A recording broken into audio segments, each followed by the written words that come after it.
Assalamualaikum warahmatullahi wabarakatuh. Perkenalkan nama saya Prasetyo Budi Wicaksono dari Penelitian Operasional 2 dari kelompok 26. Pada kesempatan kali ini saya akan mengerjakan soal shift 3 dari tugas mingguan. Dan berikut adalah soalnya. Terdapat tuh soal di mana soal pertama yaitu merupakan soal bertipe analisis Makarov dan Markov maksud saya. Dan yang kedua itu ada game teori. Nah, untuk soal pertama sebagai berikut. Penggunaan aplikasi belajar daring dari kalangan mahasiswa semakin meningkat, khususnya di dua platform yaitu Ruangguru dan Zenius. Pada awalnya, pengamatan terdapat 80 mahasiswa menggunakan Ruangguru dan sisanya menggunakan Zenius. Nah, sisanya itu 20%. Pada tahun berikutnya, terdapat 85 pengguna Ruangguru tetap menggunakan versi tersebut, tetapi 15%-nya pindah ke Zenius. Nah, sementara itu, pada aplikasi Zenius, 70% pengguna Zenius tetap setia menggunakannya, sementara 30 lainnya beralih ke ruang guru dengan mengasumsikan bahwa jumlah mahasiswa pengguna aplikasi belajar online tetap dari tahun ke tahun. Tentukan proporsi pengguna masing-masing aplikasi selama 3 tahun ke depan menggunakan analisis Makarov dan tentukan proporsi steady state beserta interpretasinya. Nah, untuk yang soal pertama, kita akan mengerjakan menggunakan software RStudio terlebih dahulu. Nah, pada software RStudio sendiri, untuk soal pertama kan tadi masuknya ke analisis Makarov. Di sini kita akan state 0 ya, kita akan masukin 0,80 dan 0,20. Nah, kenapa kita masukin 0,8 dan 0,20? Nah, di situ karena tadi untuk yang kita singkatkan saja, untuk C-nya itu kan ada X dan Y. Nah, untuk X-nya sendiri yaitu ruang guru dan Y-nya sendiri yaitu Zenius. Maka kita masukin. Untuk tadi banyaknya itu ada 80% pengguna ruang guru dan 20% pengguna Zenius. Kemudian kita akan masukkan ke definisi matriksnya dengan cara ya tadi. Nah, di tahun pertama itu ada sekitar 85% orang masih tetap menggunakan ruang guru, sementara 15% orangnya lagi dari ruang guru pergi ke Zenius. Nah, untuk yang mau juga sama, terdapat 30% pengguna Zenius pergi ke ruang guru, sementara 70%-nya tetap di Zenius. Nah, kita pakai by row through dan n row 2 untuk membacanya. N row-nya itu matriks kali 2 kali 2. Nah, untuk distribusi selama 3 tahunnya, kita tulis dengan stage 1, stage 0 dikali dengan persentasenya. Dan sama seperti sebelumnya, dan seterusnya.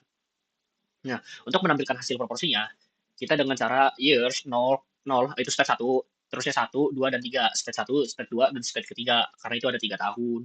Untuk kita masukin lagi stage-nya. Nah, untuk kolom name-nya, itu ada ruang guru dan Zenius dengan tahun dan years. Nah, sebelum itu kita running dulu, terlebih dahulu untuk membaca datanya. Nah, jika sudah kita akan running lagi yang kedua.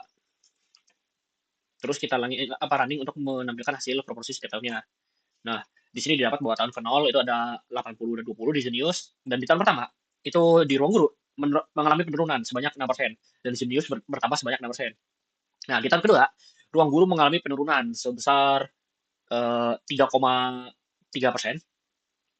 dan di Zenius bertambah sebesar 3,3%. Dan tahun ketiga, di ruang guru ada penurunan lagi, menjadi hasilnya ada sebanyak 0,68 atau 68,85%, dan di Zenius bertambah menjadi 31,15%.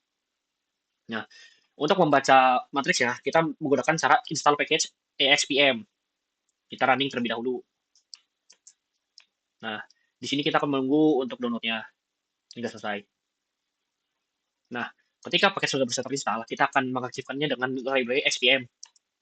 Nah, loading required matrix. Nah, situ udah terbaca sepertinya. Nah, maka dari itu kita akan masukkan dulu untuk mencari steady state-nya. Kita running. Nah, ditemukan bahwa untuk steady state-nya atau hasil yang imbang ya, di ruang guru sebanyak 66,67%, sementara di Zenius ada di 33,33%. Nah, selanjutnya kita akan mengerjakan menggunakan software PomQM. Nah, nah, pada software PomQM, untuk pertama-tama yang harus kita lakukan yaitu pergi ke modul. Kemudian kita akan pilih Markov Analysis.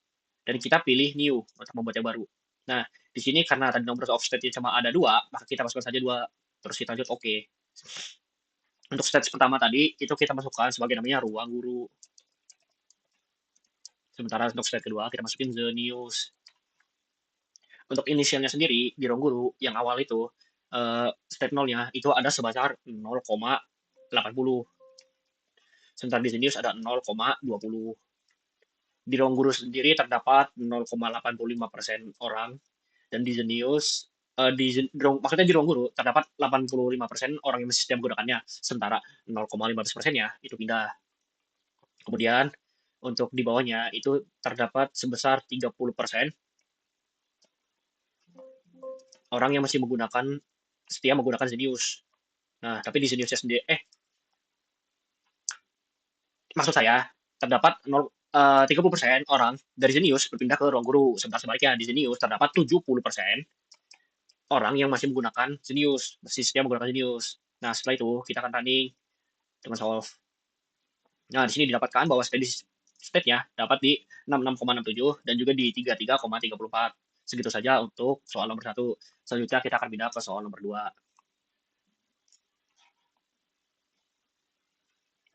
Nah, pada soal 2, terdapat industri logistik dari rantai pasok yang semakin terdigitalisasi. Fast Track Logistik and Cargo Flow Indonesia merupakan dua perusahaan yang sedang menentukan strategi investasi teknologi untuk meningkatkan efisiensi distribusi dan keuntungan operasional.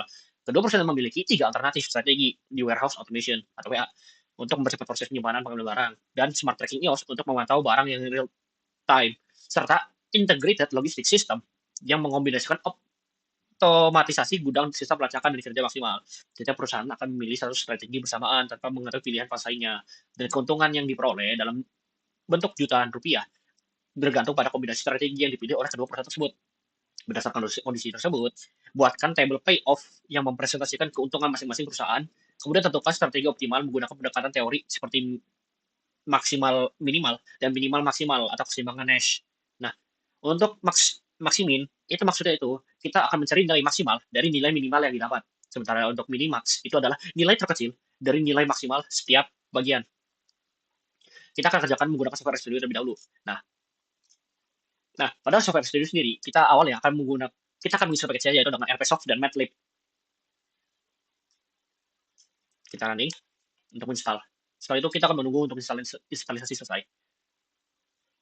Nah, ketika file sudah berhasil install, kita akan aktifkan dengan cara library RPSoft dan library MATLAB. Ketika kedua penginstal sudah terbaca, maka kita akan masukkan matriksnya dengan membuat matriks playoff. Nah, matriks playoff sendiri di situ kita isi seperti yang dibaca, di mana ada 764291 di baris awal. Di mana ada 764291 di baris awal. Nah, kita akan masukkan 764291. Terus ada 607436. Kita masukin 607436. Terus ada lagi 618051. Kita masukin 608051. Entropy 3, matriks 3 kali 3. Terus kita buat matriksnya dulu. Nah, di sini matriksnya sudah terbaca. Kemudian untuk membuat strategi pemainnya, yang pemain A, ya karena tadi ada 2 pemain, jadi kita beda-bedakan dengan cara pemain A-nya itu maksimin. Seperti tadi yang saya bilang, di mana kita akan menemukan nilai maksimal dari suatu nilai minimal. Nah, ini ada bagiannya, ada 42, 36, dan 51. Nilai maksimal dari minimalnya ada di angka 51. Nah, kita akan tentuin dengan cara maksimin, max, romin, maksimin. Nah, ketemu di situ bahwa hasilnya adalah 51. Kemudian untuk strategi kedua, pemain B, yaitu dengan cara mencari nilai minimal dari maksimal, maka kita akan menggunakan call maksimal, apply period 2, max, call max. Nah, di sini akan diketahui bahwa terdapat 3 nilai, ada 76, 80, dan 91. Nah, karena di nilai minimal dari maksimal, maka kita akan kemungkinan akan mendapatkannya di 76. Terus akan kita running. Nah, ditemukan bahwa hasilnya ada di angka 76. Kemudian untuk mencari center point-nya, kita akan cari if maksimal sama dengan nilai minimal, maka center point ditemukan dengan nilai maksimin. Nah, sementara jika center point apa bilangnya jika kedua nilainya berbeda, tidak sama, maka center point tidak akan ditemukan. Maka akan kita running. Nah, karena nilai minimal nilai maksimal dari minimal yang kita dapat adalah 51, sementara nilai minimal dari maksimal yang kita dapat adalah 76, maka keduanya itu bertolak belakang sehingga tidak ada saddle point-nya. Nah, selanjutnya kita akan mengerjakan menggunakan software POM-QM. Nah, pada software POM-QM kita akan memilih modul, terus kita akan pilih game teori. Di sini kita pilih game teori. Mana ya game teori? Nih. Nah, pada game teori sendiri kita akan new. Untuk nomor rows-nya kita akan pilih 3 dan kolomnya juga 3. Terus kita bisa oke. Nah, untuk yang pertama kita masukin tadi WA, juga sama WA. Yang bawah juga sama IELS. Juga IELS. Dan yang kedua itu saya lupa tadi apa, ST. Kita masukin ST. Nah, terus kita akan masukkan data-datanya 764291.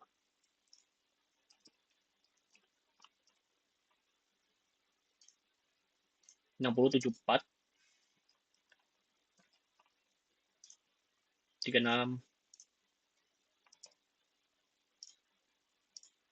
61 80 51. Nah, ketika data itu dimasukkan, maka akan kita langsung running saja. Nah, di sini ditemukan bahwa nilai value yang didapat itu sebesar 65,67 juta untuk yang untuk yang pemukiman seperti ini saja. Eh, Sekian dari saya, kurang lebihnya mohon maaf. Wassalamualaikum warahmatullahi wabarakatuh.